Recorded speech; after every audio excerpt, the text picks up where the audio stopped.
This message comes from Capella University. That spark you feel? That's your drive for more. Capella University's FlexPath learning format lets you earn your degree at your pace without putting life on pause. Learn more at capella.edu. This is Planet Money from NPR. Cuba is in crisis. Since January, the U.S. has been preventing almost all oil from reaching the island. Doctors can't get to the hospitals where they work. Many buses aren't running. Trucks can't deliver food and medicine where they're needed. People's lives are in danger because there are frequent and long blackouts. In the last few weeks, on more than one occasion, the entire country has lacked power. In one case, for more than a full day. We wanted to understand what it's like for people trying to make their way in Cuba right now, what it's like to try to work or to run a business. Because even though Cuba has a communist government, at times it's also had a pretty thriving private business sector. But recently, these blackouts have become so frequent that it's hard to even charge your phone. Cell service and internet are spotty. So I've been talking to people through voice notes. Buen día, Erika. Like this farmer, Lady Casimiro,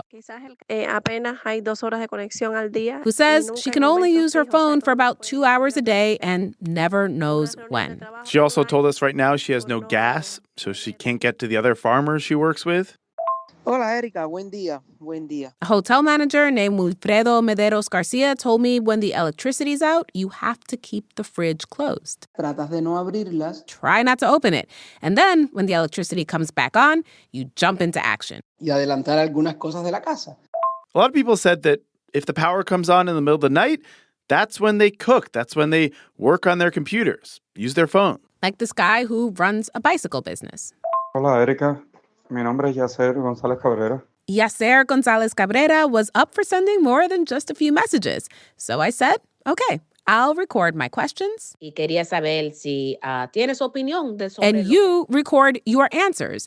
And that's what we've been doing. Bueno, los últimos 2 meses han sido... In one of his earliest messages, he told me things have been bad in Cuba for a while. But the recent oil embargo and the resulting blackouts, it's affecting every aspect of life. La vida, the basic life, ¿no? In some messages, his voice sounds normal. El audio que me mandaste. You can hear the birds in the background. Sometimes he's walking down the street in his Havana neighborhood, or he's in his kitchen cooking. Sometimes music is playing in the background. But then sometimes he records these voice notes, and it sounds like he's just sitting by himself in the dark. Hola, Erika. ¿Cómo estás? Perdón que demorara tanto tiempo. He tells me he worries about his parents because the electricity situation for them is even worse. Sobre todo porque por el lugar donde viven. Because they both live in more rural areas and the government is prioritizing cities. Por ejemplo, mi mamá vive, se acuesta muy temprano. Says his mom, she just goes to bed at 7 now. No, 7 de la noche. When the sun goes down. Yacer is the bike guy in Cuba. And you'd think with so little electricity across the island, maybe bikes might actually be a good business at this moment in time. Except, to make any money, he needs tourists. Which Cuba used to have. Because even though Cuba was once a 100% strict communist state-run economy, at one point, not that long ago, it had a small but vibrant private sector. At the height of Yacer's business, he was running bike tours for like 400 tourists a month. But last year, he only had about 25 customers total all year. And now with everything going on, it's even worse. He says he hasn't even had a paying customer this year. You can hear in his voice how hard things are. No solo es difícil vivir así, también estresa, me entristece. He said not only is it hard to live like this, it's stressful and it makes him sad. Yo siempre solía ver mucho potencial en Cuba. He told me, I always used to see a lot of potential for my work in Cuba. But now? No veo un futuro. He doesn't see any future. Hello and welcome to Planet Money. I'm Erica Barris. And I'm Nick Fountain. The long and winding economic experiment that is Cuba has an extremely uncertain future. Yacer's parents grew up in communist Cuba, where the state was in charge of everything. Then Yasser came of age in a much looser, some might even say capitalist-ish Cuba, where he could start his own business. And now, Yasser can't even plan for a phone call, much less run a business. Today on the show, how did Cuba get here? For more than 60 years, Cuba has survived on two seemingly contradictory economic strategies, leaning on its communist and socialist compadres and flirting with its frenemy, capitalism. And right now, it seems like the U.S. is making both strategies impossible.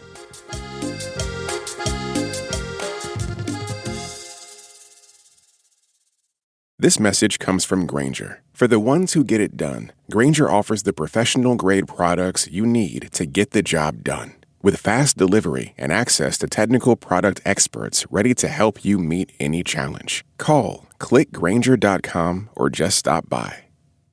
This message comes from Charles Schwab. When it comes to managing your wealth, Schwab gives you more choices, like full-service wealth management and advice when you need it. You can also invest on your own and trade on Thinkorswim. Visit schwab.com to learn more. This message comes from Great Wolf Lodge, where there is adventure for the whole family. You and your pack can splash away in the indoor water park, where it's always 84 degrees and filled with fun, from water slides to pools, a lazy river, and more. Plus, adventurous attractions, delicious dining, spacious suites, and daily entertainment, all under one roof. With 22 lodges across the country, you're always just a short drive away. So bring your pack together at a lodge near you. Learn more at greatwolf.com. When I asked Yasser, how did all this happen? How did Cuba go from this mini boom to near failure? Was it because of the U.S. oil embargo over the last few months? I'm guessing he listened, rubbed his temples, and was like, where do I start? Lo que está pasando en los últimos meses es una intensificación de lo que venía pasando hace mucho. In his message back, he told me what's happened the last few months is an intensification of what's been happening for a long time. Es complicado. It's complicated, he said.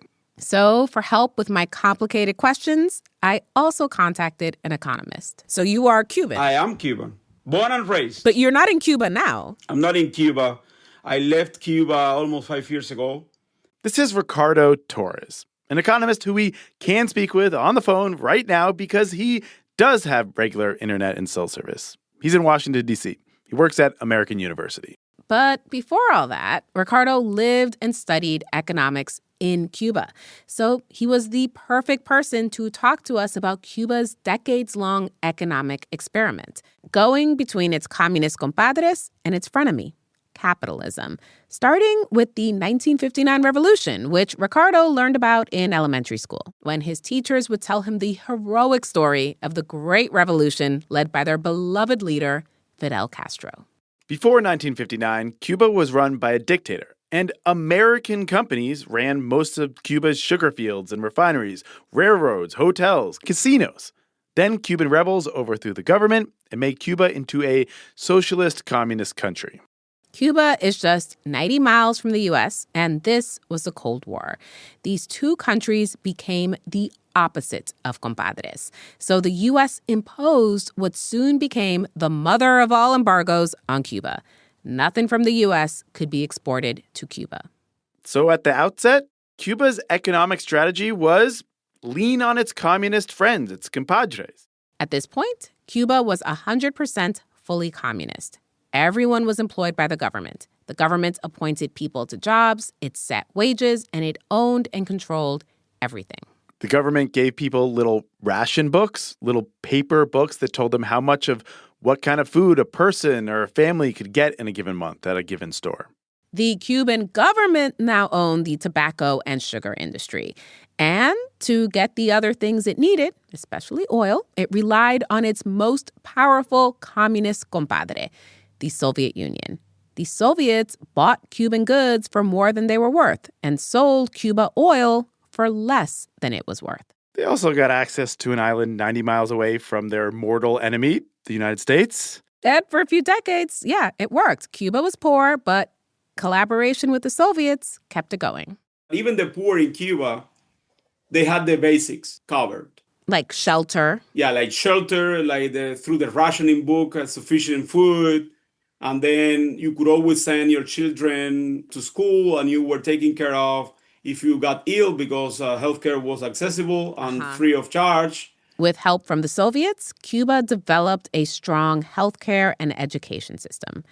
But in 1991, Cuba lost its key compadre. The Soviet Union broke up and stopped being communist. I mean, the Soviet Union disappeared when I was 10. Right. And those post-Soviet countries stopped paying top dollar for Cuban exports and sending Cuba cheap oil. And this was devastating for Cuba. This period in the early 90s was called the Special Period, which makes it sound good special, but was actually terrible. There was less food. Cuba's GDP sank by 35%. People were suffering, fleeing, some people even making rafts out of whatever they could find and trying to float to the U.S. But Ricardo says many Cubans still believed in the revolutionary dream. They didn't have material reserves, but they did have faith, what he calls moral reserves. Moral reserves, in a way that, okay, socialism does work. We just had now bad luck. We were abandoned. We were left behind by these countries, traitors, as they would put it in Cuba. But we'll figure it out and we'll go back to that period of well-being. By that time, Ricardo had gotten his hands on an old Soviet economics textbook that extolled the virtues of communist countries and highlighted the inequalities of capitalist ones. But young Ricardo was wondering, okay, well, why did the Soviet Union break up and ditch communism if it was so great? Well, perhaps reality is a little bit different from what I saw in the book. And this was a moment where maybe Cuba had to reassess its strategy. Like, are we going to survive sticking only to this communist compadres crowd?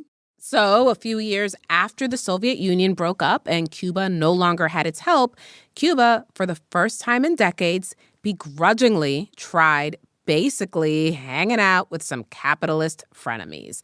In 1993, Cuba started its first experiment in capitalism since the revolution. I'm going to call it Caribbean communism, but with a teeny tiny capitalist exception.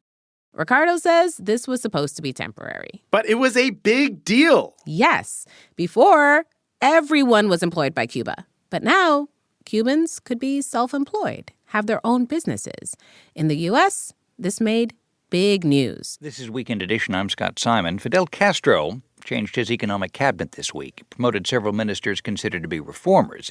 This has been interpreted as one more sign of Cuba's increasing turn to market-oriented reforms as it tries to cope. But there were a lot of restrictions on this new private sector, these new private businesses. Your employees had to be family members, and you could only have so many of them. The reality is that they had little freedom in making important decisions when it comes to production, prices, and all kinds of things that we would associate with free enterprise. Basically, anything meaningful to a business was not up to you. It was up to the state. So this was a tiny first move. The number of people working in small businesses was really small. Less than 1%. They tried a few other things, like a first small experiment in tourism, an experiment pegging a second currency to the dollar, but none of that was enough to pull Cuba out of its economic crisis. So Cuba turned back to its old friend group, went to its communist and socialist compadres for help. Cuba further developed its relationship with China. For example, they got a great deal from China on about 1 million bikes to deal with all those fuel shortages. But the biggest alliance that Cuba made during this time was with Venezuela, the land of oil. Algo que quiero repetir en este momento tan emotivo, tan emocionante. There's this famous speech where Hugo Chavez is in Havana praising Fidel Castro, saying U.S. free trade ideals are basically a return to colonialism. And he talks about how Cuba is in the dreams of every Latin American revolutionary. Porque en Sueños a Cuba vinimos muchas veces los jóvenes latinoamericanos. En Sueños a Cuba.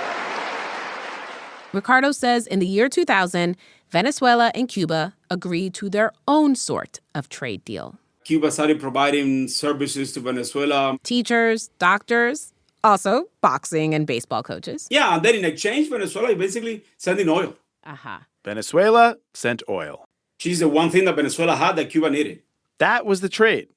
When it came to oil, Venezuela took the role that the Soviets had played.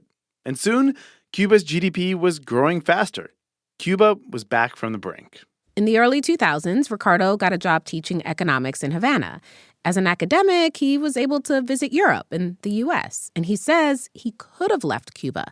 But he was like, why leave when I can study and maybe even influence this giant economic experiment? Well, I said, why not? I mean, this is a good place to be if you want to do something for your own country. The Cuban government has been infamously repressive of dissent. But Ricardo says, as an economist, he was able to access and study data and hold public discussions about the Cuban economy. And that's what he was doing when Cuba started shaking up its friend group again. Because Fidel Castro, Cuba's original communist leader, got sick, and his brother Raul took over. He started talking about our economy is not in good shape, and we can trace some of the factors behind that to our economic system. So we need to introduce some changes here. Stay communist, but get a little more capitalist. Open up some more. Crank up this capitalism thing. Yeah, kick this up a notch. Raul Castro said, let's expand our teeny tiny private sector. At the time, Cuba's small businesses were basically tiny restaurants run out of people's homes or taxis or people renting rooms out of their houses. And Raul said, let's expand what's allowed. Let's let our small businesses hire outside of their families. And try to bring in more tourists. The government updated a list of jobs people were allowed to hold. Now they had almost 200 options, like a barber. Someone who dresses up in old Havana for a tourist is like a fortune teller or an old-school dandy. Specific musical acts for the now medium-sized and still growing tourism industry. This wasn't like capitalism unleashed, though. Ricardo says the government was still wary of the free market taking over. We want the private sector as long as it is a complement to a state activity. But it cannot become more important than the state sector. Still, Raul is actually talking to the United States around this time. President Obama starts to loosen restrictions on trade and travel with Cuba, and Cuba's private sector grows even bigger. It was around this time that Yasser, the guy in Havana who's been answering our questions via voice notes, really got into bikes. He was in his 20s, he was working as a software engineer, and he had heard about all this bike stuff that was happening in the U.S. and other places, things like dedicated bike lanes, city-run short-term bike rentals. And he was like, we need to have that too. So Llevo un proyecto que se llama Cicicleta. He started a company called Cicicleta, hosting bike tours in the capital. Big groups riding their bikes through the streets of Havana with him. I've seen all these videos of him leading tourists on bikes.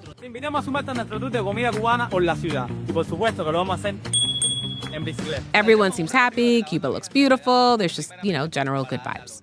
And in 2016, President Obama visits Cuba, the first president since the communist revolution to visit the island. It's a historic opportunity to engage directly with the Cuban people and to forge new agreements and commercial deals, to build new ties between our two peoples.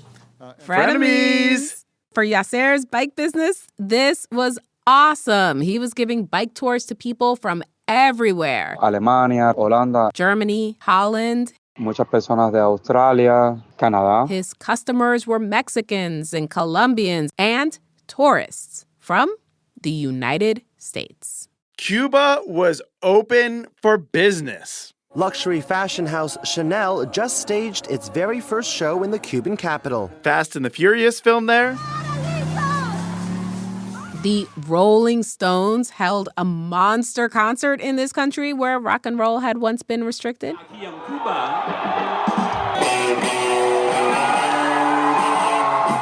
That boom, lots of people wanting to visit Cuba, in part was driven by this romantic idea. Well, Cuba is changing so fast. It's no longer going to be a communist country or a socialist country in a few years. So we want to go there and see it before it changes completely, and we have McDonald's in every corner of Cuba like everywhere else. So we want to see it before it it ends. Many hundreds of thousands of Americans and their dollars went to Cuba around that time, including me. I was there too. And so was our producer on the show, Luis Gallo. Up until this point, Cuba had oil from Venezuela and tourists from the U.S. and elsewhere. It was boom-tastic. Oil from its friend, tourists from its frenemy. But of course, that all came to an end. That's after the break.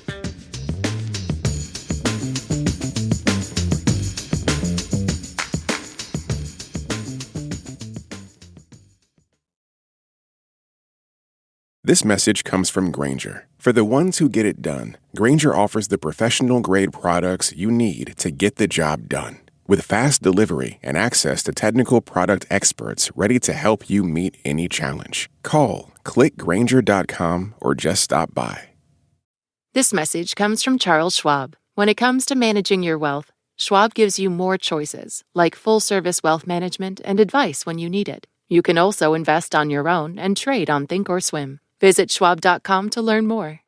This message comes from Great Wolf Lodge, where there is adventure for the whole family. You and your pack can splash away in the indoor water park, where it's always 84 degrees and filled with fun, from water slides to pools, a lazy river, and more. Plus, adventurous attractions, delicious dining, spacious suites, and daily entertainment, all under one roof. With 22 lodges across the country, you're always just a short drive away. So bring your pack together at a lodge near you. Learn more at greatwolf.com.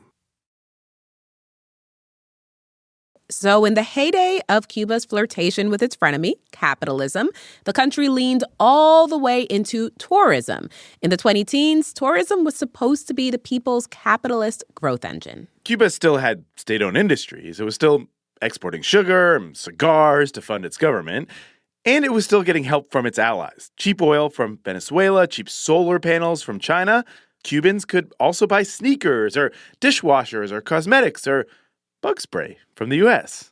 But to make money, more and more Cubans were going into tourism. People were converting homes into hotels, opening restaurants. Yasser was leading his bike tours. Cuba's economy was growing in large part because of one industry: tourism. Small economies, they tend to be more specialized than big economies. And then if your main industry is affected for one reason or the other, then you are in troubles. And trouble did come for tourism in Cuba.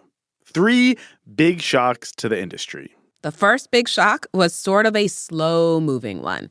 Venezuela's economy started to fall apart, so starting in 2016, the country sent less and less oil to Cuba. The second big shock came when President Trump took office for the first time in 2017.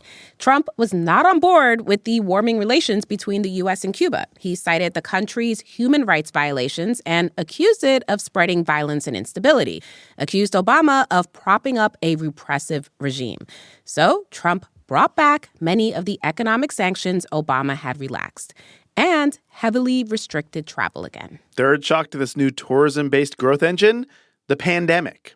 Travel just stopped. From boom to bust, but without preparation or anticipation of any kind. Like in a few months, all gone, almost all gone. Both frenemies and compadres were giving Cuba the cold shoulder.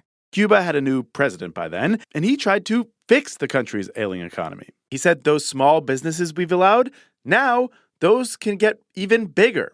Companies can hire more employees, up to 100. According to government statistics, there were almost 10,000 of those operating in Cuba. Ricardo said some Cubans made big money, but he says even before this latest venture into capitalism, the loosening of government controls had given rise to a culture of have and have-nots. There'd be a blackout across much of the country, but in some richer neighborhoods in Havana, people would still be partying. They'd have lights on, eating lobsters, and Cubans did not accept it. There were protests. People said the government wasn't taking care of their needs. Ricardo says that people were running out of that thing he called moral reserves, their faith that the Cuban experiment could ever work. Ricardo, too, was frustrated. In 2021, he was preparing to go to the U.S. for a fellowship, and looking around, he decided that this time, when he left, he wasn't coming back. I think I've contributed more than enough And I've sacrificed many things as well.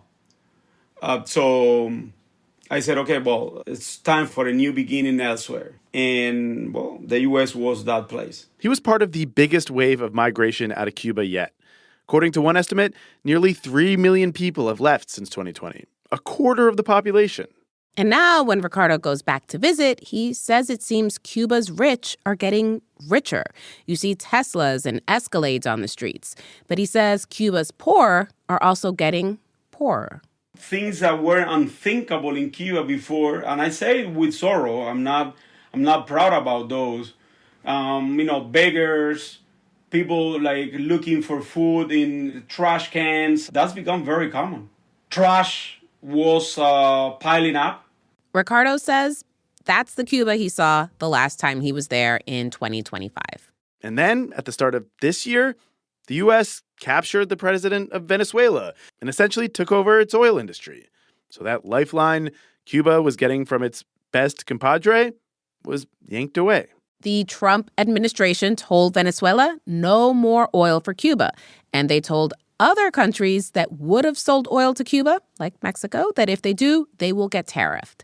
Then, this week, after several months preventing any oil tanker from reaching Cuba, President Trump changed his mind, decided, yes, he would let a tanker from Russia land on Cuba's shores. Ricardo says it seems Cuba is at the mercy of the U.S. The oil embargo has exposed all the vulnerabilities of Cuba at once. U.S. foreign policy is choking off much of the help the Cuban government gets from its allies. And Cuba's big industry, tourism, requires tourists who either can't or won't visit a country whose antiquated Soviet electrical system definitely cannot survive a U.S. oil embargo. So now you are confronting your two real challenges. One is a dysfunctional economy at home, and then the U.S. government, 90 miles away. The only way out for Cuba is through a negotiation with the United States. And the U.S. is turning out to be a very ferocious frenemy. Hola, Erika. ¿Cómo The estás? voice notes Yasser keeps sending me are sounding pretty hopeless. No one is paying for bike tours, but at the same time, he says, Yo sentí responsabilidad de no cancelar este evento. he feels a responsibility to keep holding these biking events, just free ones, teaching Cubans to bike. Like, even with the blackouts, he recently held a big bike gathering in a park. Vinieron a picnic. He and others grilled food, they had music. Y se mostraron agradecidos porque nosotros pusiéramos música en esos días. And he says people were grateful to have something during these days where they have nothing. Yasser says a lot of people around him have this notion that bikes are a tool of necessity. These things that were shipped over from China during Cuba's first oil shortage back in the 90s. He's trying to shake that. He doesn't want people to think of bikes as just how you get around when there's no gas. He wants people to think of them as a way to engage and interact with the world, a way to be together, something that can bring joy, even during this very difficult time.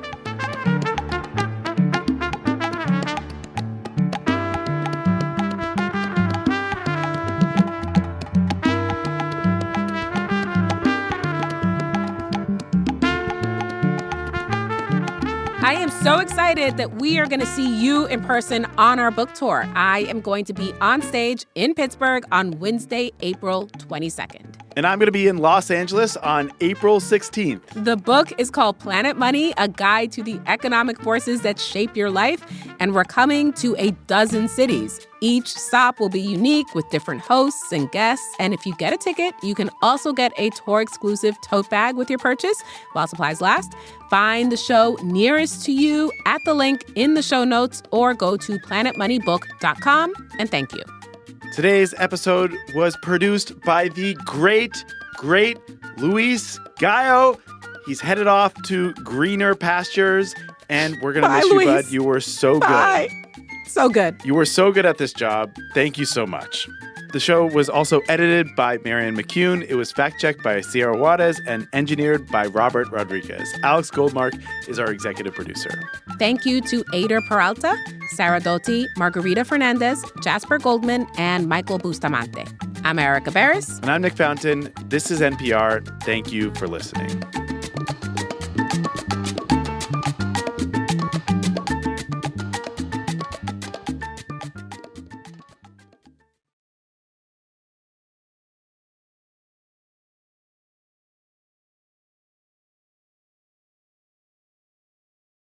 This message comes from American Home Shield. An AHS home warranty helps protect your major systems and appliances no matter how old. Do you have an unreliable AC or a leaky water heater? AHS understands the headache and financial burden of surprise breakdowns. With an AHS home warranty, they'll fix a covered item when it breaks, and if they can't repair it, they'll replace it. Plus, as a benefit to select plans, you can even video chat with a repair expert to help troubleshoot home hassles over the phone. American Home Shield. Don't worry, be warranty. Get 20% off all plans at ahs.com/NPR and see promo details. See ahs.com/contracts for coverage details, including service fees, limitations, and exclusions. This message comes from Capella University. That spark you feel? That's your drive for more. Capella University's FlexPath learning format lets you earn your degree at your pace without putting life on pause. Learn more at capella.edu. This message comes from Northwestern Mutual. Their financial professionals will build a tailored plan based on your goals, looking out for blind spots and new opportunities. Get started at nm.com. The Northwestern Mutual Life Insurance Company, Milwaukee, Wisconsin.